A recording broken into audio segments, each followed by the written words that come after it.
বসন্ত পঞ্চমী সরস্বতী পূজার অনেক অনেক শুভেচ্ছা সবাইকে।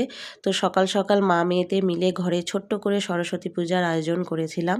কারণ এবছর আমাদের ফ্ল্যাটে আশেপাশে যত ফ্ল্যাটের মানুষজন সবাই আমরা এবছর সবাই মিলে বড় করে পুজো করেছিলাম। তো সকাল সকাল পুজো করে মেয়েকে শাড়ি পরিয়ে নিয়ে চলে গেলাম মণ্ডপে।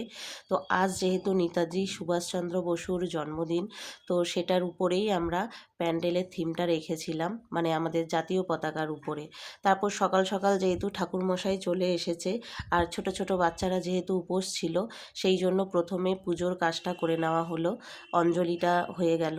তারপরে আমরা আমাদের নেতাজি সুভাষচন্দ্র বসুকে সবাই আবৃত্তি, কবিতা, গানের মাধ্যমে শ্রদ্ধাঞ্জলি জানালাম। বড়রা যারা ছিলেন তারা পতাকা উত্তোলন করলেন।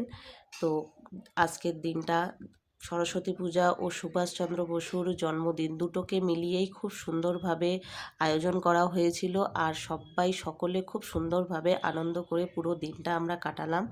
মায়ের ভোগের ছিল সকালবেলা লুচি, তরকারি, মিষ্টান্ন, ফল প্রসাদ, আবার দুপুরবেলায়ও আয়োজন করা হয়েছিল। এর ফাঁকে আমার মেয়েকে নিয়ে চলে গেলাম তার স্কুলে। তো স্কুলে গিয়ে দেখছি সেই সময় যজ্ঞের ব্যবস্থা করা হয়েছে। তো আমরা যজ্ঞটা দেখে আবার স্কুল থেকে ফিরে এলাম আমাদের পাড়ায়।